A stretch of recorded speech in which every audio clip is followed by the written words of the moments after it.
Hey guys, so I haven't been on my channel in 2 years, I believe now. I think the last time I posted, it was a get to know me video. So it's been a while, but I'm back and I don't know. I know that's probably like the crazy way to start a video out, just saying, I don't know. But I just don't know. I guess just catch up with you guys. Um, I've been wanting to do YouTube for a long time now. It seems like so tedious trying to get started. Like the concept of YouTube seems so easy when you think about it. Like, oh, just do a video, upload it, get views. But it's really not that simple. And it's really just not that easy. Like just sitting in front of a camera and just trying to have a regular conversation is really hard. And it's harder than what I even imagined it to be. I'm thinking like, oh, I'm finna get into this space and I'm finna rock out and I'm finna just do the doggone thing. And absolutely not. It's like, absolutely not. So, since the last time I've been on my page, which was, I believe, 2 years ago, I've been going through so much. But it ain't all been bad, like it's been a roller coaster ride though. I can't even sit here and stunt and act like it hasn't been because it has been. It's been a roller coaster ride. So the last time I posted, my scenery was totally different. I lived in a whole different home at the time. Um, since then, I had got evicted from that place. Yeah, life been lifing, and it's been continuing to life. But I really have been like making it a point to see the light at the end of the tunnel, even with everything that I've been going through. Like that's just one, incident.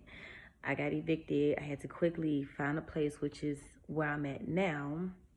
Um, it was a very, very quick and abrupt decision because it's like, okay, I just got, freshly evicted.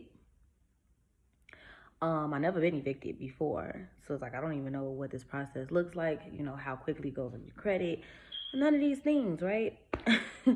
So I just, I picked whatever I could find first that was, livable.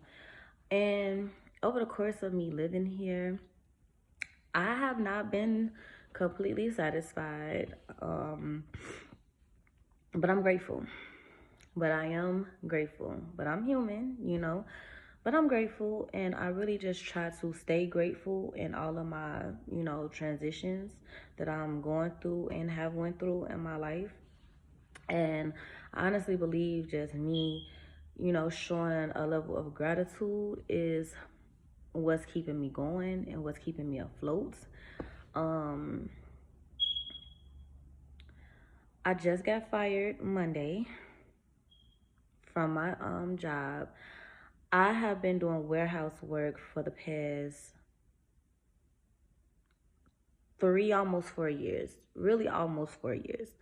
I've been doing warehouse work. So I originally was working for Target. I resigned from them, seeking, better opportunities, that was for growth and development within, a company. And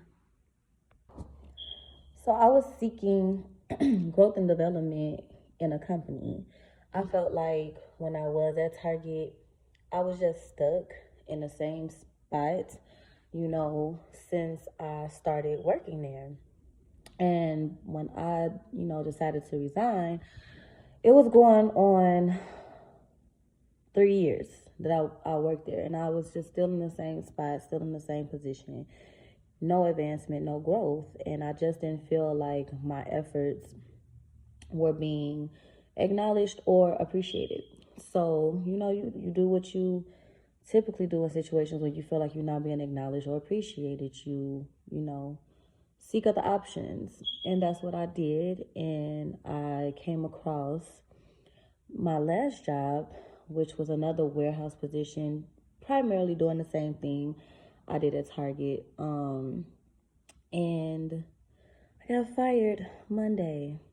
And it wasn't because of my work ethic, because I'm a hard worker. Like, no matter what I do in life, no matter where I go, if, I'm happy in a position or not, I'm going to put my, full effort into it.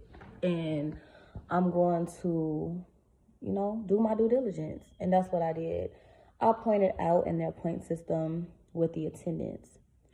When I tell you, life has been doing its big one on me, trying to keep me down and knock me down. It's been a lot going on, and I really have been trying to muster through it, find the strength, and continue to keep the faith through it all. I have had 3 deaths in my family, back to back to back. Can't even make it up. Like, I cannot make these type of things up. They say that it comes in threes, and that's literally how it happened with my family. My grandmother passed. We finally had her memorial like a couple of weeks ago. A week after, her baby boy passed away. And then a week after getting that news, my cousin, my dear cousin, passes away. So it's been tragedy after tragedy after tragedy. And I've been having to just go to work through it all. I took a leave of absence last month when my grandma passed, because it was just, I was already going through a lot mentally. And getting the news of her death, getting the news of her son who passed, getting the news of what happened to him, immediately after her death. It was just a lot to take on my spirit, and I needed a break. I needed a mental break, so I had took a leave of absence on my job to give me time to get everything together, because even before the death started to happen, I'm dealing with a nasty custody child support battle with my youngest children's father. And that's a story for another day. And hopefully it don't take years to come back about that. But I'm already dealing with that, which is stressful itself. It's very stressful, because I have a 5-year-old and a 4-year-old, meaning they go through a lot during those times and during those ages. And my job has always been affected because I'm a mom, and I'm a full-time mom. Like, I'm a everyday mom. I'm a fully involved mom. Like, I'm not, one of those moms that can just drop their kid off on, anybody and just keep it moving. Like, I am a full-time mom, on top of being a full-time employee, on top of being a full-time student, because I'm in school for psychology. So I have a lot on my plate. So going back to me taking my leave of absence, I take my leave of absence, and I clear my mind. I get my stuff together as much as I can, because I still got a lot on my plate. So only thing I alleviated in that moment was my physical job, but I still got the job of being a mom. I gotta get up, take them to school, bathe them, cook for them, you know prepare them for the next day, do their homework, keep their grooming up, I have to clean the home, make sure the home is tidy. I have to keep up with my school, keep up with my studies, like every day, so it's like my clock don't stop. It don't stop. And it's like I barely get sleep. I barely get sleep. So I'm just, even though I took the leave of absence, I'm still just constantly on the go. I'm still just constantly on the move. I still got things that I still got to accomplish, and I still got to, take on and make sure gets accomplished. You know what I'm saying? So I was on a leave of absence of my job. But it did help me because it helped me to, sort my mind out, regulate my thoughts, get me back in a clear mental space to be prepared to come back to work in a better, mental space without, breaking down, having anxieties attacks, and, just feeling just overwhelmed. So I get back to work, and I'm in a better mood. Like I'm in a better mental space. I'm feeling like, okay, I can do this. I can finish the year off strong. I've had enough time to pull it together. So I come back to work, better mindset, which was the goal, right? This is how life works. I'm thinking the worst didn't already happen. I didn't got through it. I didn't do what I needed to do, whatever the case may be. I get back to work, first week back. First week back. I did a one successful week back. The second week, first day, Monday, my child daycare sends me a message telling me that my daughter got dropped off to daycare with a black eye.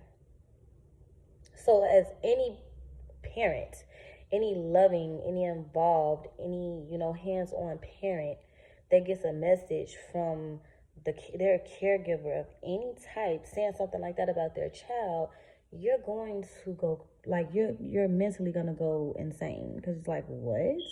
A black eye? What are you talking about? So I immediately just gets off the floor because, excuse me, I was on break. I immediately leave the break room and go into the bathroom and call their father. And I'm like, what in the F happened to my baby? And, the first thing was downplaying the situation. The daycare provider sent me, a picture of how my baby looked, and it wasn't a situation to downplay. Like my baby looked like, something happened to her. And it broke my heart as a mother. It broke my heart because it's like, what happened to my baby? And the stories didn't line up. As the day progressed and I had to leave work. I had to leave work early. This is leading up to what caused me to get fired, because this is how my points started to rack up. I had to leave work early because I had to get called in for questioning at my daughter's school. Mind you, I didn't have my child or I didn't have my children all weekend, because they are not with me on the weekends. They are with their father from Friday through Monday. So from Friday through Monday, they're not in my care, and I don't know what's going on. And the type of relationship that me and him have, it's no relationship. He doesn't know how to communicate with me without it being volatile. And it's just nothing ever gets, across in a positive way when we have any type of conversation with each other. So he knew whatever happened to my baby. He knew this was, this was on her face. He knew her face looked like this before he dropped her off. he knew her face looked like this before the weekend was over. And did he think to call me and let me know that, something happened to my daughter? No. He didn't tell me anything. I had to get this information from her daycare provider. And I had to get called in for questioning from her school because her daycare provider dropped her off to school in the way that she was dropped off to daycare. So I get called in for questioning, and I'm getting looked at like I'm a negligent parent or an abusive parent because my baby looked like somebody plastered her in the eye. So me having to do that, I get pointed for that. Then I go to work for the rest of the week. And the next following week is when I found out, or the week of that incident happening, that weekend, I found out that my cousin passed away. So my heart was just completely in shreds. Like, I'm already going through this situation of trying to figure out what happened to my daughter, what happened to her eye. It got very explosive with her father. Didn't get any answers. And that's like a story I'm going to come back and I'm going to touch more on. But I'm not trying to, draw this video out. But I'm already like mentally going crazy because I don't know what happened to my baby. And on top of that, let me get there. On top of that, DCFS is now involved. Like the school protocol, they had to call DCFS because of the incident. And me as the mother, I don't know what happened because she wasn't in my care. So DCFS is now involved. So you can imagine the whirlwind of emotions that I was going through. Clearly, I'm still going through it. But you can just imagine the whirlwind of emotions that I was already going through just off that information alone. Then Sunday, I get a call while I'm on my way. I'm actually up getting ready to go visit my cousin in the hospital because he was in the hospital. And I literally was on my way to go visit my cousin in the hospital. And before I could fully get dressed to do that, I get a call from my mom giving me the news that he passed. So my heart now is just completely out my chest. Completely out my chest. And I'm just like, what? Like, what is going on?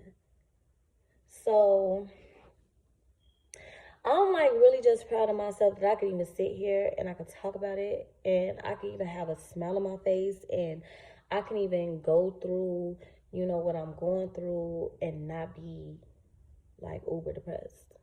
Like, I'm really proud of myself because I've really been handling these situations, I've been handling them well, under the circumstances. I've been handling them well under the circumstances, and it's been a lot. And I'm so thankful to my faith.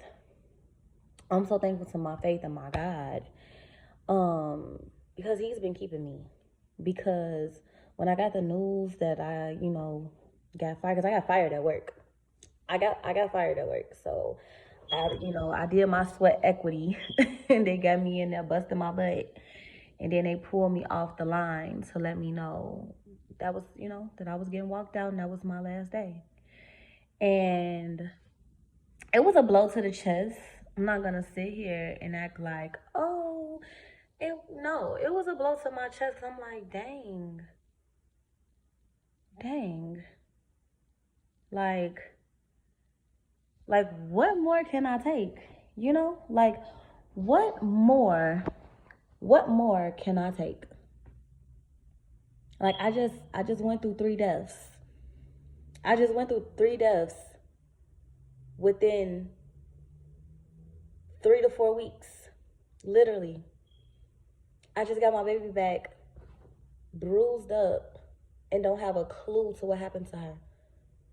Have a toxic, nasty, terrible relationship with her father, and nobody wants to think the worst of who they had children with, but when a person puts you in a position to question them and to question their character and to question anything concerning their temperament, it's like, what do you do? So it's like, I'm going through mom guilt. I'm going through, heartbreak from the deaths of my family. I'm going through this fear and this anxiety because now DCFS, has had to, stick their nose and their head into the situation, all because of the negligence of the other parents. Not because of my doing, not because of something that I did wrong, because the negligence of the other parent and the spiteful and the orneriness of the other parent and his ill will towards me. It's like, how much more can I take? But I drove today to drop my kids off to school, and on the ride back, I was just, these have these have these have been some unfortunate events that has taken place in your life within just a month span. But you're handling them really well. And you should be really proud of yourself. And I've been telling myself since I've been let go from my job to not dwell on it, like leave it into God's hands. That's literally what I've been doing with my problems. I've been leaving it into God's hands because I can't control it. I can't control it. I cannot control any of the things that has taken place. And I'm refusing to worry. I'm refusing to worry. I truly believe in the the hierarchy and the positions that, God and his angels play in my life. He sees it all. He saw it all before it even, happened. So I'm just grateful and I'm thankful and I'm blessed that I still have my sanity. I'm grateful that me and my children were able to wake up today. They were able to wake up in a home. They was able to wake up with their necessities. They was able to wake up with all of their limbs, their body parts, and all of their senses. And the same for me. I'm blessed that I was able to wake up to my babies. I'm blessed that I was able to wake up to my babies and that the situation did not, the outcome wasn't worse. Now, as a parent, I just have to do the right thing and make the proper judgment on, what to do next and further with my baby. And it's going to always be the safety of my children. I have to deal with a lot of slack. I have to deal with a lot of negative talk about me, against me, especially when it comes to the other parent of my children. But I just have to do what's best for my kids, and I have to make the best judgment for my children and for their safety and for their well-being. Because when you are a parent and you do not think that it is important to update the other parent of the well-being of your child, something ain't right with that.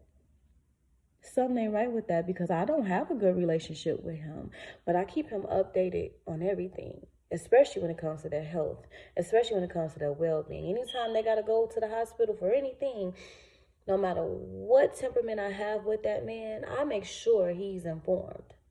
No matter how I feel, no matter how I feel like I was done in that situation, no matter how unfair I feel like it has been for me, I think about the well-being of my children. I have plenty of reasons to be a spiteful woman in that situation.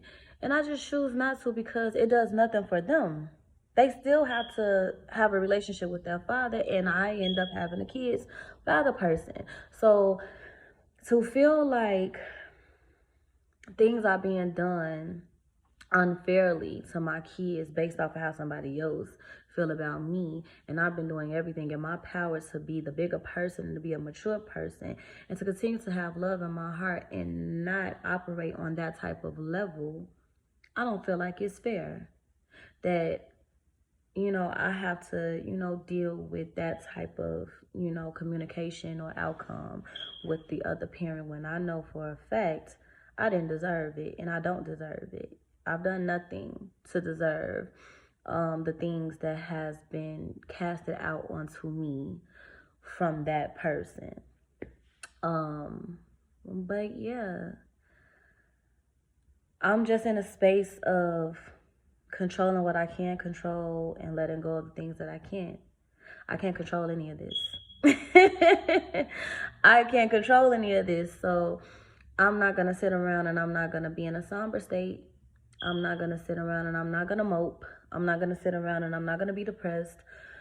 I'm not going to be those things because the same way that God granted me the opportunity to wake up to another day, this is another opportunity for me to be able to receive a blessing. But I have to get up and I have to get activated and I have to do my part. So, I'm just going to be more proactive in my life. And I'm not going to just sit and wait for anything. I'm not going to sit around and just wait for it. And I feel like that's, in a sense, that's what I've been doing. Just sitting around and just being comfortable. And I thought about that too. Like maybe God just putting me in a position to be uncomfortable and to watch to see how I'm going to get through this uncomfortable season. So I'm going to see and I'm going to work through it and I'm going to get through it because what else can we do? What else can we really do? We can't do nothing else. And so just checking in with an update and just getting myself amped up, to this because this isn't easy to just sit on the other side of a phone and talk because you're not talking. It's like I know that if somebody watches it, it's gonna be a conversation to you, and I hope that whoever it reaches, you can feel me and is something that you can grow to enjoy and just feel like you have somebody that gets it and understands because I'm just like you know what I'm saying? So this is a journey and I just want to be more proactive and just step out of my comfort zone because I'm already being put in uncomfortable situations.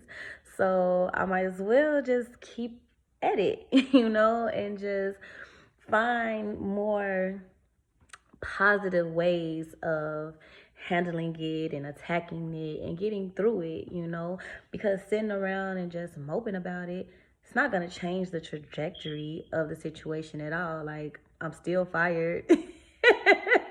Like, I'm still fired.